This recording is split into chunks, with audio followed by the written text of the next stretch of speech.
There are growing concerns this afternoon about the growing use of illegal substances by teens across the island. There's also concern about how some of these substances arrive on school grounds. Speaking at a ceremony to observe International Day Against Drug Abuse and Illicit Trafficking in St. James, Health Minister Dr Christopher Tufton expressed concerns about the availability of certain substances in schools across the island. He says health facilities have been dealing with children requiring treatment after ingesting some of these substances, and so he issued a call for greater levels of support. We have had to treat children based on exposure in schools.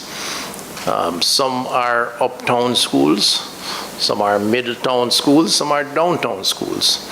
And even where costs are high, we have had cases of children being able to afford it and are exposing themselves and each other.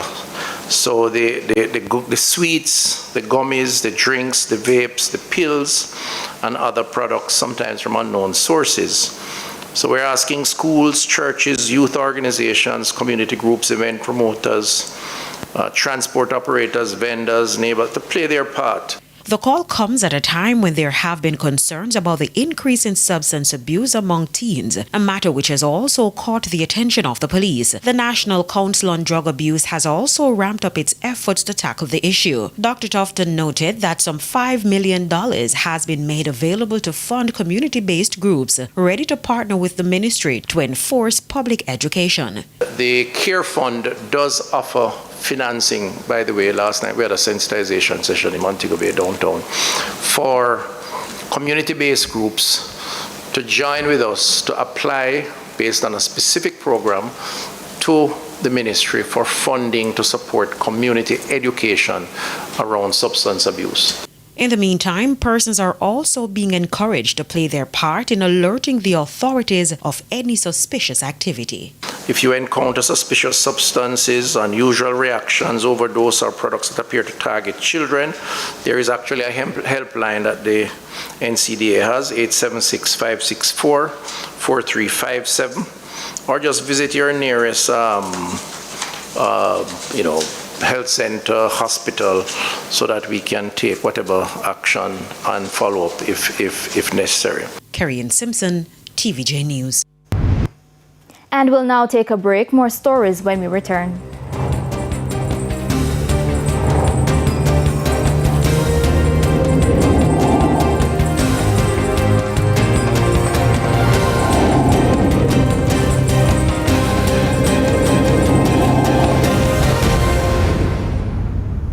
Welcome back to the Midday News. It's now time for the Business Minute. G West Corporation narrowed its losses for the financial year ended March 2026, despite continued cost pressures. The company posted a net loss of $20 million, an improvement of roughly 43% compared to the previous year. Revenue increased by nearly 6% to $283.9 million, driven mainly by growth in medical services and lease rental income. However, higher administrative expenses and finance costs, particularly interest on lease liabilities and borrowings, continued to weigh on the company's bottom line. Even so, G West reduced its overall deficit, with accumulated losses widening at a slower pace during the period. I'm Antonia Atkinson. Thank you, Antonia. Time now for the top stories from around the world. In the region, the European Union has extended its sanctions against individuals accused of threatening Haiti's peace, security, and democracy for another year until July 2027. The measures target 9 individuals and 1 entity with asset freezes and travel bans. Those sanctioned include former President Michel Martelly, former Senate President Yuri Latortu, and gang leader Jimmy. The EU says the move reflects continued concern over gang violence and its commitment to supporting Haiti's stability and humanitarian response. And on the international scene, damage assessments are underway in Kentucky after torrential rain triggered deadly flooding. Governor Andy Bashir says at least 4 people were killed as floodwaters caused widespread damage. A state of emergency remains in effect, with additional resources deployed to support search, rescue, and recovery efforts. 5 counties have also declared local states of emergency. And those were the top regional and international stories. And we head to our final break. When we come back, we'll have your midday sports report.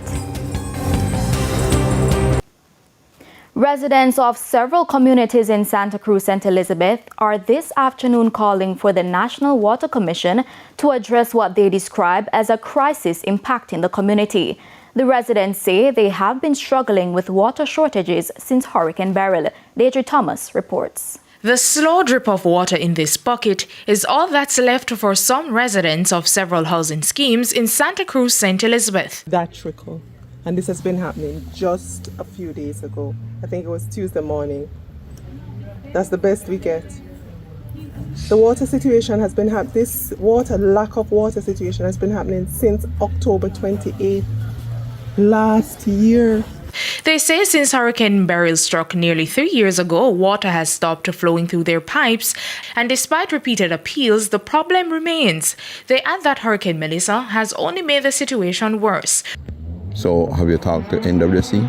We have gone there several times. We call head office, we go there, we quarrel. It's the same thing. All they do is make promises.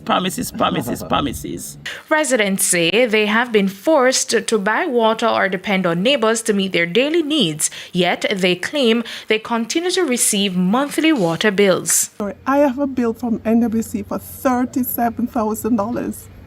And I have no water. I haven't been getting water since the hurricane, as I pointed out earlier. Among those affected are senior citizens who say the lack of a reliable water supply is also creating sanitation concerns. You have to be running up and down and beg and however we can get a little, because so we can't survive without water. The residents are now making an appeal to the National Water Commission to restore their water supply, saying access to water is a basic necessity they have been without for far too long. Deidre Thomas, TVJ News. The Accident and Emergency Unit at the Falmouth Hospital is expected to reopen in another month. That's according to Health Minister Dr Christopher Tufton. He made the revelation recently following a tour of some of the facilities hardest hit by Hurricane Melissa out west. We're expecting that the ward space will be equally ready at that time. I'm told by the team there are an additional 20 beds from where it was. Previous to the hurricane, we were about 147 beds. By the way, that's coming from 77 beds when I became minister. So we had made significant progress in terms of bed additions. I'm told with the additional work, you'll see about 20 or so more beds, so it should go up to maybe 160, 65-ish. Meanwhile, the Catherine Hall Health Center is now operational. Dr. Tufton says he's satisfied with the center's readiness to resume operations. Good as new facility, and patients who are here getting service. The pharmacy is up, registration, doctors. We will have another week or two for the dental to be up because a chair needs to be installed.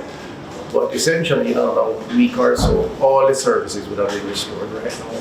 90% of them are restored. And the facility serves, I'm told, up to 90 patients a day, maximum. And we're about 85-90% back to normal.